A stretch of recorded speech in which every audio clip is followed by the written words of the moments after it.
ಕಾವ್ಯದಲ್ಲಿನೂ ಸಹ ದ್ರೌಪದಿಯನ್ನು ಉದ್ದೇಶಿಸುವಾಗ ತಳೋದರಿ ಅಂತ ಹೇಳಿ ಕರೆಯೋದನ್ನು ನೋಡ್ಬೋದು. ತಳೋದರಿ ಅಂದರೆ ಉದರ ಅಂದರೆ ಹೊಟ್ಟೆ ಕೆಳಗಡೆ ಸ್ವಲ್ಪ ದಪ್ಪ ಇರುತ್ತೆ, ಅದು ಸುಮ್ಮನೆ ಇರೋದಲ್ಲ, ಬೆಡ್ ಮಾಡಿ ಅದು ಗರ್ಭಕೋಶವನ್ನು ಮತ್ತು ಲೈಂಗಿಕ ಅಂಗಾಂಗಗಳನ್ನು ಪ್ರೊಟೆಕ್ಷನ್ ಮಾಡೋಕ್ಕೆ ಅಂತ ಇರುವಂಥದ್ದು. ಹೆಣ್ಣು ಮಗು ಹುಟ್ಟಿದ ಕೂಡಲೇ ಅದನ್ನು ಹೊರಗಿನ ಬಾಹ್ಯ ಅಂಗಗಳನ್ನು ಬಿಟ್ಟರೆ ಅದರ ದೇಹ ಮಾಡುವ ಕ್ರಿಯೆಗಳಲ್ಲಿ ಗಂಡು ಮಗುವಿಗೂ ಹೆಣ್ಣು ಮಗುವಿಗೂ ಯಾವ ವ್ಯತ್ಯಾಸವೂ ಇರಲ್ಲ. ಸೊ ಈ ಬೇರೆ ಬೇರೆ ರಸದೂತಗಳನ್ನು ಸ್ರವಿಸುವಂತಹ ಹಾರ್ಮೋನ್ ಆ್ಯಕ್ಟಿವಿಟಿಗಳು 8 ವರ್ಷದ ಹೊತ್ತಿಗೆ ಶುರುವಾಗುತ್ತೆ ಅಂತ ಹೇಳ್ಬೋದು. ಡಾರ್ವಿನ್ನಿನ ಕಾಲದಿಂದನೂ ಗಂಡು ಮಿದುಳು ಹೆಣ್ಣು ಮಿದುಳು ಬೇರೆ ಬೇರೆ, ಗಂಡು ಮಿದುಳು ಜಾಸ್ತಿ ದೊಡ್ಡ ಇದೆ, ಭಾರ ಇದೆ, ಹೆಣ್ಣು ಮಿದುಳು ಸ್ವಲ್ಪ ಸಣ್ಣ ಇದೆ ಅಂತ ಹೇಳಿದರು. ಗಂಡು ಮಿದುಳಿನ ಗಾತ್ರದಲ್ಲಿ ಸ್ವಲ್ಪ ದೊಡ್ಡ ಇದ್ದರು, ಅದರ ಒಳಗಿನ ನ್ಯೂರೋನಲ್ ನೆಟ್ವರ್ಕ್ ಇದೆಯಲ್ಲ, ಕನೆಕ್ಷನ್ ಏನಿದೆಯಲ್ಲ, ಅದು ಹೆಣ್ಣು ಮಕ್ಕಳಲ್ಲೇ ತುಂಬ ಸ್ಟ್ರಾಂಗ್ ಆಗಿದೆ.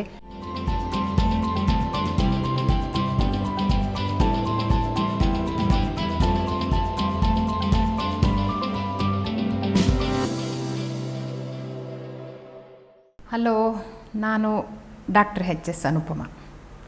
ಮತ್ತೆ ಸ್ವಲ್ಪ ಮಾತಾಡೋದಿದೆಯಲ್ಲ, ಹೆಣ್ಣು ಗಂಡು XXXY ಅಂದರೆ ಮುಗಿದ್ಬಿಡಲಿಲ್ಲ.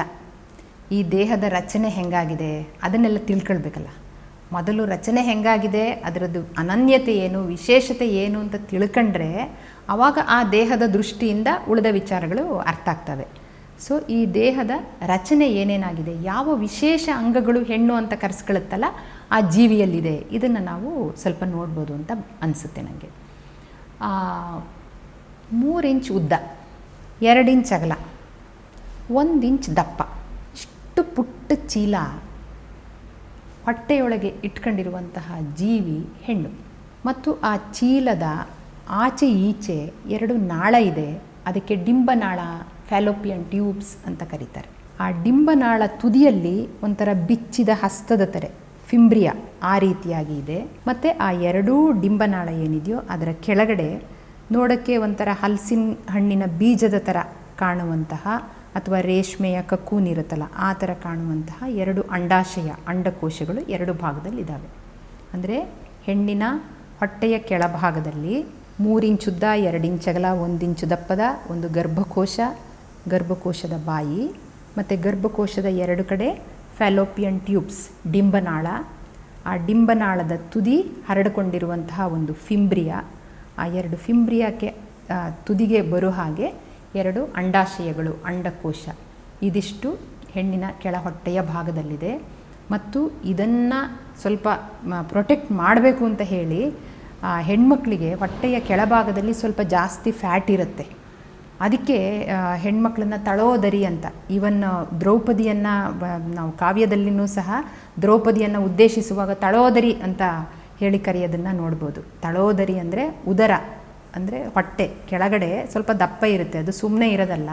ಆ ಫ್ಯಾಟ್ ಯಾಕಿದೆ ಅಂತಂದರೆ ಅದೊಂದು ಬೆಡ್ ಮಾಡಿ ಅದು ಗರ್ಭಕೋಶವನ್ನು ಮತ್ತು ಲೈಂಗಿಕ ಅಂಗಾಂಗಗಳನ್ನು ಪ್ರೊಟೆಕ್ಷನ್ ಮಾಡೋಕ್ಕೆ ಅಂತ ಇರುವಂಥದ್ದು. ಸೊ ಈ ಗರ್ಭಕೋಶ ಮತ್ತು ಅದರ ಕೆಳಗಿನ ಗರ್ಭದ ಕೊರಳು ಅಥವಾ ಸರ್ವಿಕ್ಸ್ ಅಂತ ಏನು ಕರಿತೀವೋ ಅದು ದೇಹದ ಹೊರಭಾಗಕ್ಕೆ ಹೋಗುವಂತಹ ಯೋನಿ ಅಥವಾ ವೆಜೈನಾ ಎನ್ನುವ 4 ಸೆಂಟಿಮೀಟ್ರಿನ ಒಂದು ಕೆನಾಲ್. ಇದಿಷ್ಟು ಹೊಟ್ಟೆಯ ಕೆಳಭಾಗದಲ್ಲಿ ಬರುವಂತಹ ಪ್ರಜನನಾಂಗಗಳು ಅಂತ ಹೇಳ್ಬೋದು. ಇದರ ಜೊತೆಗೆ ಎದೆಯ ಭಾಗದಲ್ಲಿ ಮೊಲೆ ಅಥವಾ ಸ್ತನ, ಇನ್ಯಾವ ಹೆಸರಿಂದನಾದರೂ ಶಿಷ್ಟ, ಪರಿಶಿಷ್ಟ ಅಥವಾ ಬೇರೆ ಇನ್ಯಾವ ಹೆಸರಿಂದ ಕರೆದ್ರೂ ಬ್ರೆಸ್ಟ್ ಅದು ಇರುತ್ತೆ. ಆ ಬ್ರೆಸ್ಟ್ನಲ್ಲಿ ಇರುವಂಥದ್ದು ಮೊಲೆ ಹಾಲನ್ನು ಸ್ರವಿಸುವಂತಹ ಒಂದು ಗ್ರಂಥಿ, ಅದು ಮ್ಯಾಮರಿ ಗ್ಲ್ಯಾಂಡ್ಸ್. ಅದರ ಕೆಲಸ ಏನು ಅಂತಂದರೆ ಮರಿ ಹೊರಗಡೆ ಬಂದವಾಗ ಮರಿ ತನ್ನ ಆಹಾರನ ಅಥವಾ ನಾವೆಲ್ಲ ತಿನ್ನೋ ಆಹಾರನ ತಾನೂ ತಿನ್ನೋ ಹಾಗೆ ಆಗುವವರೆಗೆ ಅದಕ್ಕೆ ಅಂತಲೇ ವಿಶೇಷ ಆಹಾರವನ್ನು ತಯಾರು ಮಾಡಿ ಕೊಡಬೇಕು ಅನ್ನುವ ದೃಷ್ಟಿಯಿಂದ ಮನುಷ್ಯ ಹೆಣ್ಣಿನ ದೇಹದಲ್ಲಿ ಅಥವಾ ಸಸ್ತನಿಗಳ ಹೆಣ್ಣಿನ ದೇಹದಲ್ಲಿ ಇರುವಂಥದ್ದು ಬ್ರೆಸ್ಟ್ ಅಂತ ಹೇಳ್ಬೋದು. ಮನುಷ್ಯರು ಕೇವಲ ಒಂದೇ ಮರಿಯನ್ನು ತಯಾರು ಮಾಡೋದು, ಎಲ್ಲೋ ಅಪರೂಪಕ್ಕೆ ಟ್ವಿನ್ಸ್ ಆಗ್ಬೋದು ಅಥವಾ ಮತ್ತು ಅಪರೂಪಕ್ಕೆ 3. ಮತ್ತು ಇವಾಗ ಬಂಜೆತನ ಚಿಕಿತ್ಸೆ ಅಂತ ಹೇಳಿ ಚಿಕಿತ್ಸೆ ತಗೊಂಡು, ಬಂಜೆತನ ಅನ್ನೋದು ಕಾಯಿಲೆನೇ ಅಲ್ಲ, ಆದರೂ ಅದಕ್ಕೆ ಚಿಕಿತ್ಸೆ ಕೊಡ್ತಾ ಇದ್ದಾರೆ, ಅದು ಬೇರೆ ವಿಚಾರ. ಆವಾಗ 2, 3, 4 ಇತ್ತೀಚೆಗೆ ಒಬ್ಬಳು 13 ಮಕ್ಕಳನ್ನು ಒಂದೇ ಸಲ ಹೊಟ್ಟೆಯೊಳಗೆ ಇಟ್ಕೊಂಡಿದ್ದು, ಇದೆಲ್ಲ ಕೃತಕ ವಿಧಾನದಲ್ಲಿ ಗರ್ಭಧಾರಣೆ ಮಾಡಿದವಾಗ ಆಗುವಂಥದ್ದು. ಸಾಮಾನ್ಯವಾಗಿ ಮನುಷ್ಯ ಹೆಣ್ಣು ಜನ್ಮ ಕೊಡೋದು ಒಂದೇ ಮಗುವಿಗೆ, ಆದರೂ 2 ಮೊಲೆಗಳು ಮನುಷ್ಯ ಹೆಣ್ಣಿಗಿರುತ್ತೆ. 2 ಡಿಂಬನಾಳ, 2 ಅಂಡಾಶಯ, ಸೊ ಇದನ್ನೆಲ್ಲ ಎರಡೆರಡು ಯಾಕೆ ಅಂತಂದರೆ ಅಕಸ್ಮಾತ್ ಒಂದಕ್ಕೆ ಏನಾದರೂ ತೊಂದರೆ ಆದರೂ ಸಹ ಇನ್ನೊಂದು ಇರಬೇಕು ಅನ್ನುವ ದೃಷ್ಟಿಯಿಂದ ತಯಾರಾಗಿರೋದು ಅಂತ ಹೇಳ್ಬೋದು. ಸೊ ಈ ಸ್ತನ ದೇಹದ ಮೇಲ್ಭಾಗದಲ್ಲಿ ಮತ್ತು ಹೊಟ್ಟೆಯ ಕೆಳಭಾಗದಲ್ಲಿರುವ ಗರ್ಭಕೋಶ, ಡಿಂಬನಾಳ, ಅಂಡಾಶಯ, ಗರ್ಭಕರಳು ಮತ್ತು ಯೋನಿ ಇದಿಷ್ಟನ್ನು ತುಂಬ ಸ್ಪೆಸಿಫಿಕ್ಕಾಗಿ ನಾವು ಸಂತಾನೋತ್ಪತ್ತಿಗೆ ಅಂತಲೇ ಹೆಣ್ಣಿನಲ್ಲಿ ಈ ಪ್ರಕೃತಿ ಇಟ್ಟಿರುವ ಅಂಗಾಂಗಗಳು ಅಂತ ಹೇಳ್ಬೋದು. ಈ ಅಂಗಾಂಗಗಳು ಗಂಡಿನಲ್ಲಿ ಇಲ್ಲ. ಗಂಡಿನಲ್ಲಿ ಸ್ತನಭಾಗ ಇದೆ, ಇದ್ದರೂ ಸಹ ಆ ಸ್ತನಭಾಗದಲ್ಲಿ ಇರುವ ರುಡಿಮೆಂಟರಿ ಮ್ಯಾಮರಿ ಗ್ಲ್ಯಾಂಡ್ ಏನಿದೆಯಲ್ಲ ಅದಕ್ಕೆ ಹಾಲನ್ನು ತಯಾರು ಮಾಡುವ ಕೆಲಸ ಬರದೇ ಇಲ್ಲ. ಇದು ಹೆಣ್ಣಿಗೆ ಅದರಲ್ಲೂ ಸಂತಾನೋತ್ಪತ್ತಿಗೆ ಅಂತಲೇ ಇಟ್ಟಿರುವಂತಹ ಈ ಅಂಗಾಂಗಗಳು ಅಂತ ಹೇಳ್ಬೋದು. ಇದಲ್ಲದೆ ಇನ್ನೂ ಕೆಲವು ಬದಲಾವಣೆಗಳಿದ್ದಾವೆ, ಇಲ್ಲ ಅಂತ ಇಲ್ಲ. ಹೆಣ್ಣಿನ ಪೆಲ್ವಿಸ್ ಅಂತ ನಾವೇನು ಹೇಳ್ತೀವಲ್ಲ, ಅಂದರೆ ಎಲುಬಿನ ಹಂದರ, ಹೆಣ್ಣಿನ ಸ್ವಂಟದ ಎಲುಬಿನ ಹಂದರ ಇದೆಯಲ್ಲ ಅದು ಯಾವ ರೀತಿ ರೂಪುಗೊಂಡಿದೆ ಅಂತಂದರೆ ಮಗುವಿನ ತಲೆ ಆ ಎಲುಬಿನ ತುದಿನ ಹಿಗ್ಗಿಸಿ ಹೊರಗಡೆ ಬರೋಕ್ಕೆ ಸಾಧ್ಯ ಆಗೋ ಹಾಗೆ, ಅಂದರೆ ಪೆಲ್ವಿಸ್ ಅನ್ನೋದು ಆ ರೀತಿಯಾಗಿ ರೂಪುಗೊಂಡಿದೆ. ಸೊ ಈ ಥರದ ಕೆಲವು ಸಣ್ಣ ಪುಟ್ಟ ಬದಲಾವಣೆಗಳು, ಬೇರೆ ಬದಲಾವಣೆಗಳನ್ನು ಬಿಟ್ಟರೆ ತುಂಬ ಮುಖ್ಯವಾಗಿ ಸಂತಾನೋತ್ಪತ್ತಿಗೆ ಅಂತಲೇ ಹೆಣ್ಣಿನಲ್ಲಿ ಇರುವಂತಹ ಅಂಗಗಳು ಮತ್ತು ಅಂಗಾಂಗಗಳು ಇದೆ ಅಂತಲೇ ಹೇಳ್ಬೋದು. ಈ ಅಂಗಾಂಗಗಳ ಬಗ್ಗೆ ಒಂದು ಸ್ವಲ್ಪ ತಿಳ್ಕೊಳ್ಬೋದು ಅಂತಾದರೆ, ಈಗ ಒಂದು ಮಗು, ಹೆಣ್ಣು ಮಗು ಹುಟ್ಟುತ್ತೆ ಅಂತ ತಿಳ್ಕೊಳ್ಳೋಣ.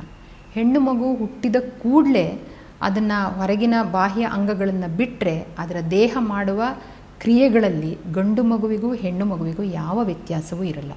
ಹೆಚ್ಚು ಕಡಿಮೆ ಮಗು ಒಂದು 7-8 ವರ್ಷ ತಲುಪುವವರೆಗೆ ಹೆಣ್ಣು ಮಗು ಮತ್ತು ಗಂಡು ಮಗುವಿನ ದೇಹದಲ್ಲಿ ಹೊರಗಣ ಬದಲಾವಣೆಗಳಲ್ಲಿ ನಮಗೆ ಹೆಚ್ಚಿನ ವ್ಯತ್ಯಾಸಗಳು, ಯಾವ ವ್ಯತ್ಯಾಸಗಳು ಕಂಡು ಬರಲ್ಲ ಅಂತ ಹೇಳ್ಬೋದು. ಆದರೆ ಬೆಳೀತಾ ಬೆಳೀತಾ ಹೋದಂಗೆ ಹೆಣ್ಣು ಮತ್ತು ಗಂಡು ಅನ್ನುವ ಕೆಲವು ವಿಶಿಷ್ಟವಾದ ಹೊರಗಿನ ದೇಹ ಲಕ್ಷಣಗಳು ಕಾಣಕ್ಕೆ ಶುರುವಾಗುತ್ತೆ ಅನ್ನೋದನ್ನು ನಾವು ಗಮನಿಸ್ಬೋದು. ಅದಕ್ಕಿಂತ ಮುಂಚೆ ನಾವು ಏನನ್ನು ನೋಡಬೇಕು ಅಂತಂದರೆ, ಈ ಹೆಣ್ಣಿನ ರೂಪ ಅಥವಾ ಹೆಣ್ಣಿನ ಬದಲಾವಣೆ ಶುರುವಾಗೋಕ್ಕಿಂತ ಮುಂಚೆ ಹೆಣ್ಣು ದೇಹದಲ್ಲಿ ಇರುವಂತಹ ಒಂದು ಪಿಟ್ಯುಟರಿ, ಹೈಪೋಥಲಮಸ್ ಮತ್ತು ಓವರಿ, ಅಂದರೆ ಪಿಟ್ಯುಟರಿ ಎನ್ನುವ ಒಂದು ಗ್ರಂಥಿ ಅದು ಗಂಡಸರಲ್ಲೂ ಇರುತ್ತೆ. ಹೈಪೋಥಲಮಸ್ ಎನ್ನುವಂಥ ಇನ್ನೊಂದು ಮೆದುಳಲ್ಲಿರುವ ಭಾಗ ಅದು ಗಂಡು ಜೀವಿಗಳಲ್ಲೂ ಇರುತ್ತೆ. ಅವೆರಡೂ ಸಹ ಹೆಣ್ಣಿನ ಅಂಡಾಶಯ ಇದೆಯಲ್ಲ ಆ ಅಂಡಾಶಯವನ್ನು ಸಂಪೂರ್ಣ ಅದು ಏನು ಹೇಳ್ತಾರೆ ಅದನ್ನು ನಿಯಂತ್ರಣಕ್ಕೆ ತಗೊಳುತ್ತಾವೋ ಅಥವಾ ತಾವೇ ನಿಯಂತ್ರಣಕ್ಕೆ ಒಳಪಡ್ತಾವೋ ಅಂತ ಹೇಳೋಕ್ಕಾಗಲ್ಲ. ಯಾಕೆಂದರೆ ಅದು ಎರಡು ಒಂದಕ್ಕೊಂದು ರೆಸಿಪ್ರೊಕೇಟರಿ ಆಗಿರುವಂತಹ ಪ್ರಕ್ರಿಯೆ ನಡೆಯುತ್ತೆ ಅಂತ ಹೇಳ್ಬೋದು. ಈ ಒಂದು ಪ್ರಕ್ರಿಯೆ ಶುರುವಾಗಿ ಅಂದರೆ ಪಿಟ್ಯುಟರಿ, ಹೈಪೋಥಲಮಸ್ ಮತ್ತು ಓವರಿ ಮತ್ತು ಅದರ ಜೊತೆಗೆ ಥೈರಾಯ್ಡ್. ಸೊ ಈ ಬೇರೆ ಬೇರೆ ರಸದೂತಗಳನ್ನು ಸ್ರವಿಸುವಂತಹ ಹಾರ್ಮೋನ್ ಆ್ಯಕ್ಟಿವಿಟಿಗಳು ಸಾಧಾರಣ 8 ವರ್ಷದ ಹೊತ್ತಿಗೆ ಶುರುವಾಗುತ್ತೆ ಅಂತ ಹೇಳ್ಬೋದು.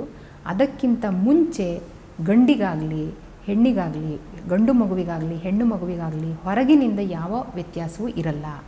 ಆದರೆ ನಮ್ಮ ಸೊಸೈಟಿಯಲ್ಲಿ, ಸಮಾಜದಲ್ಲಿ ಸಾಧಾರಣ ಏನಾಗಿದೆ, ನೀ ಹೆಣ್ಣು ಅಂತಂದರೆ ನೀನು ಪಾತ್ರೆ ತಿಕ್ಕಬೇಕು ಅಥವಾ ಕಸ ಗುಡಿಸ್ಬೇಕು ಅಥವಾ ಅಡುಗೆ ಕೆಲಸಕ್ಕೆ ಅಮ್ಮನಿಗೆ ಹೆಲ್ಪ್ ಮಾಡಬೇಕು. ಈವನ್ ನಮ್ಮ ಟೆಕ್ಸ್ಟ್ ಬುಕ್ಗಳಲ್ಲೂ ಕಮಲಾ ತಾಯಿಗೆ ಅಡುಗೆ ಮನೆಯಲ್ಲಿ ಕೆಲಸ ಮಾಡಿದ್ಲು, ಗಣಪ ತಂದೆಗೆ ಹೊಲದ ಕೆಲಸದಲ್ಲಿ ಸಹಾಯ ಮಾಡ್ದ ಅಂತ 1ನೇ ಕ್ಲಾಸಿನ ಟೆಕ್ಸ್ಟ್ ಬುಕ್ಕಿಂದನೂ ನಾವು ಇದನ್ನೇ ಓದ್ತಾ ಬರ್ತೀವಿ ಬಿಟ್ಟರೆ, ಆದರೆ ಹೊರಗಣ ವಿಚಾರದಲ್ಲಿ ಒಂದು 8-10 ವರ್ಷದವರೆಗೆ ಯಾವ ವ್ಯತ್ಯಾಸವನ್ನು ನಾವು ಕಾಣಲ್ಲ ಅನ್ನೋದನ್ನು ಗಮನಿಸ್ಬೋದು. ಎರಡೂ ಮಕ್ಕಳು ಒಂದೇ ರೀತಿಯಾಗಿ, ಯಾಕೆಂದರೆ ಈ ಲೈಂಗಿಕ ಅಂಗಾಂಗಗಳನ್ನು ಬಿಟ್ಟರೆ ಉಳಿದಂಗೆ ಕಣ್ಣು, ಮೂಗು, ಬಾಯಿ, ಕಿವಿ ಅಥವಾ ಕಾಲು, ಕೈ, ಉಳಿದಿದ್ದೆಲ್ಲ ನಮ್ದು ಏನೇನಿದೆಯಲ್ಲ, ಹೃದಯ, ಶ್ವಾಸಕೋಶ, ಲಿವರು, ಆಮೇಲೆ ಪ್ಯಾಂಕ್ರಿಯಾಸು, ಕಿಡ್ನಿ, ಇದೆಲ್ಲ ಬೇರೆ ಎಷ್ಟೋ ಅಂಗಾಂಗಗಳಿಲ್ವೆ. ಇವು ಎಲ್ಲವೂ ಒಂದೇ ರೀತಿಯಾಗಿ ಕಾರ್ಯನಿರ್ವಹಿಸ್ತವೆ, ಒಂದೇ ರೀತಿಯಾಗಿರ್ತವೆ. ಮೊದಲು ಒಂದು ಇದರಲ್ಲಿ ಹೇಳ್ತಾ ಇದ್ರು ಹಾಗಂತ, ಹೆಣ್ಣಿನ ಮಿದುಳು ಈ ಥರ ಇರುತ್ತೆ, ಗಂಡಿನ ಮಿದುಳು ಆ ಥರ ಇರುತ್ತೆ, ಗಂಡಿನ ಮಿದುಳು 1 kg ಜಾಸ್ತಿ, ಎಷ್ಟೋ ಜಾಸ್ತಿ ಇರುತ್ತೆ, ಹೆಣ್ಣಿಂದು ಸಣ್ಣ ಇರುತ್ತೆ. ಆದರೆ ಅದು ಯಾವುದೂ ಸಹ ಆಂಶಿಕ ಸತ್ಯಗಳೇ ಹೊರತು ಸಂಪೂರ್ಣ ಸತ್ಯ ಅಲ್ಲ. ಏಕೆಂದರೆ ಹೆಣ್ಮಕ್ಳ ಸೈಜು ಅಥವಾ ಹೆಣ್ಮಕ್ಳ ತಲೆ ಸೈಜು ಯೂನಿಫಾರ್ಮ್ ಆಗಿಲ್ಲ. ಗಂಡು ಮಕ್ಕಳ ಸ್ವರೂಪ ಅಥವಾ ಅವರ ಗಾತ್ರವು ಎಲ್ಲ ಕಡೆಯೂ ಒಂದೇ ರೀತಿ ಅಂತ ಹೇಳೋಕ್ಕಾಗಲ್ಲ. ಆದರೆ ಒಟ್ಟಾರೆ ಅದರ ಬಳಕೆಯಿಂದ ಆಗಿರುವ ವ್ಯತ್ಯಾಸಗಳನ್ನು ನಾವು ಗಮನಿಸಿದರೆ ಕೆಲವೊಂದು ದೈಹಿಕ ಬದಲಾವಣೆಗಳು ಹೆಣ್ಣು ಗಂಡುಗಳಲ್ಲಿದೆ. ಗಂಡುಗಳಲ್ಲಿ ಮೊದಲಿಂದನೂ ಅವರು ದೈಹಿಕ ಒಂದೇ ಸಲ ಶ್ರಮವನ್ನು ಹಾಕಿ ಮಾಡುವ ಕೆಲಸ ಮಾಡಿದ್ದಕ್ಕೋ ಏನೋ ಗಂಡುಗಳಲ್ಲಿ ಮಾಂಸಖಂಡ ಅಂತ ನಾವೇನು ಹೇಳ್ತೀವಲ್ಲ ಮಸ್ಕ್ಯುಲೇಚರ್, ಆ ಮಸ್ಕ್ಯುಲೇಚರ್ ಜಾಸ್ತಿ ನಂತರ ಡೆವಲಪ್ ಆಗ್ತಾ ಹೋಗುತ್ತೆ. ಆದರೆ ಹೆಣ್ಮಕ್ಳಲ್ಲಿ ಅದರದ್ದು ಸ್ವಲ್ಪ ಕಡಿಮೆ ಇರ್ಬೋದು, ಫ್ಯಾಟಿನ ಕಂಟೆಂಟ್ ಸ್ವಲ್ಪ ಜಾಸ್ತಿ ಇರ್ಬೋದು. ಮತ್ತು ಮಿದುಳಲ್ಲಿ ಅದನ್ನು ತುಂಬ ಡಾರ್ವಿನ್ನಿನ ಕಾಲದಿಂದನೂ ಗಂಡು ಮಿದುಳು ಹೆಣ್ಣು ಮಿದುಳು ಬೇರೆ ಬೇರೆ, ಗಂಡು ಮಿದುಳು ಜಾಸ್ತಿ ದೊಡ್ಡ ಇದೆ, ಭಾರ ಇದೆ, ಹೆಣ್ಣು ಮಿದುಳು ಸ್ವಲ್ಪ ಸಣ್ಣ ಇದೆ ಅಂತ ಹೇಳಿದರು. ಆದರೆ ಕೊನೆಗೆ ಗೊತ್ತಾಗಿದ್ದು ಏನಪ್ಪ ಅಂತಂದರೆ ಗಂಡು ಮಿದುಳಿನ ಗಾತ್ರದಲ್ಲಿ ಸ್ವಲ್ಪ ದೊಡ್ಡ ಇದ್ದರು, ಅದರ ಒಳಗಿನ ನ್ಯೂರೋನಲ್ ನೆಟ್ವರ್ಕ್ ಇದೆಯಲ್ಲ, ಕನೆಕ್ಷನ್ ಏನಿದೆಯಲ್ಲ, ಅದು ಹೆಣ್ಣುಮಕ್ಕಳಲ್ಲೇ ತುಂಬ ಸ್ಟ್ರಾಂಗ್ ಆಗಿದೆ. ಮತ್ತು ಅದರೊಳಗಡೆ ಇರುವಂತಹ ಆಳ ಕಂದಕಗಳು, ಅದರ ಆಳ ಎಲ್ಲ ಹೆಣ್ಮಕ್ಳಲ್ಲಿ ಇನ್ನೂ ಜಾಸ್ತಿ ಇದೆ. ಹಂಗಾಗಿ ಒಟ್ಟು ಸರ್ಫೇಸ್ ಏರಿಯಾ ಎರಡೂ ಒಂದೇ ಇದೆ ಅನ್ನುವ ನಿರ್ಧಾರಕ್ಕೆ ಬಂದರು. ಅಂದರೆ ಈ ಲೈಂಗಿಕ ಅಂಗಾಂಗಗಳು ಅಥವಾ ಸಂತಾನೋತ್ಪತ್ತಿ ಅಂಗಾಂಗಗಳು ಅಂತ ಹೇಳ್ಬೋದು, ಆ ಅಂಗಾಂಗಗಳನ್ನು ಹೊರತುಪಡಿಸಿ ಗಂಡು ಮತ್ತು ಹೆಣ್ಣಿನ ಮಧ್ಯ ಜಾಸ್ತಿ ವ್ಯತ್ಯಾಸಗಳು ಏನೂ ಇಲ್ಲ. ಎರಡೂ ಒಂದೇ ರೀತಿಯಾಗಿ ಬೆಳ್ಕಂತ ಬಂದು ಒಂದು ಹಂತ, ಒಂದು 8 ವರ್ಷ ಅಥವಾ 10 ವರ್ಷ ನಾವು ಯಾವುದನ್ನು ಹದಿಹರಿಯ ಅಂತ ಕರಿತೀವೋ ಆ ಹದಿಹರಿಯದ ವಯಸ್ಸನ್ನು ತಲುಪ್ತಾರೆ ಅನ್ನೋದನ್ನು ಹೇಳ್ಬೋದು. ಹುಟ್ಟುವಾಗ ಒಳಗಡೆ ಇರುವ ಅಂಗಾಂಗಗಳಲ್ಲಿ ಇರುವ ವ್ಯತ್ಯಾಸ ಬಿಟ್ಟರೆ ಬಾಹ್ಯ ರೂಪದಲ್ಲಿ 8-10 ವರ್ಷದವರೆಗೆ ಆ ಥರದ ಯಾವ ಬದಲಾವಣೆಗಳನ್ನೂ ಕಾಣಲ್ಲ. ಮತ್ತು ಅವು ಗಂಡು ಅಲ್ಲ ಹೆಣ್ಣು ಅಲ್ಲದ ಕೇವಲ ಮನುಷ್ಯ ಜೀವರಂತೆ ಇರ್ತವೆ. ನಾವು ಅವರನ್ನು ವಿಭಿನ್ನ ಚೌಕಟ್ಟಲ್ಲಿ ಕೂರ್ಸೋಕ್ಕೆ ಪ್ರಯತ್ನ ಪಡ್ತಿರ್ತೀವಿ ಅನ್ನೋದನ್ನು ನಾವು ನೆನಪಿಟ್ಕೊಳ್ಬೋದು. ಸೊ ಇಷ್ಟು ಹೇಳಿ ಮುಂದೆ ನಾವು ಮುಟ್ಟು ಅನ್ನುವ ಪ್ರಕ್ರಿಯೆ ಶುರುವಾಗೋದು ಹೆಂಗೆ, ಯಾವಾಗ, ಅದರ ವಿಶೇಷತೆ ಏನು, ಅದನ್ನು ನಾವು ಮುಂದೆ ನೋಡ್ಬೋದು ಅಂತ ಅನಿಸುತ್ತೆ.